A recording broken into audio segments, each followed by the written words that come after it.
അസ്സലാമു അലൈക്കും. റമദാൻ ചിന്തകളുടെ 11ാം ദിവസത്തിലേക്ക് സ്വാഗതം. നോമ്പ് എന്നാൽ സ്വന്തം വിശപ്പറിയൽ മാത്രമല്ല, ചുറ്റുമുള്ളവരുടെ വിശപ്പറിയൽ കൂടിയാണ്. അയൽവാസി വിശന്നിരിക്കുമ്പോൾ വയറ് നിറച്ചുണ്ടുന്നവൻ നമ്മിൽപ്പെട്ടവനല്ല എന്നാണ് പ്രവാചക പാഠം. ജാതിയോ മതമോ നോക്കാതെ നമ്മുടെ വീടിനടുത്ത് താമസിക്കുന്ന എല്ലാവരും നമ്മുടെ അയൽക്കാരാണ്. അവർക്ക് നമ്മളിൽ നിന്ന് ലഭിക്കേണ്ട അവകാശങ്ങൾ നാം കൃത്യമായി നിറവേറ്റുന്നുണ്ടോ?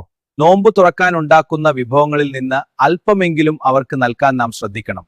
നമ്മളുടെ സംസാരം കൊണ്ടോ പ്രവൃത്തി കൊണ്ടോ അവരെ ബുദ്ധിമുട്ടിക്കാതിരിക്കുക എന്നതും വലിയൊരു പുണ്യമാണ്. അയൽവാസികളോട്ടുള്ള കടമകൾ നിറവേറ്റുന്നത് നമ്മുടെ ഈമാനിന്റെ ഭാഗമാണ്.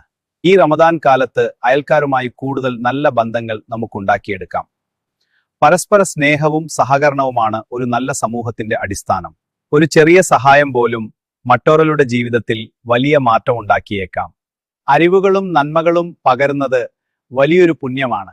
നമുക്ക് ചുറ്റും സ്നേഹത്തിന്റെ ഒരു പുതിയ ലോകം പടുത്തുയർത്താം. എല്ലാവർക്കും നന്മ ചെയ്യാം, നല്ല അയൽക്കാരാകാം. അള്ളാഹു അനുഗ്രഹിക്കട്ടെ. നാളെ വീണ്ടും കാണാം ഇൻഷാ അല്ലാഹ്.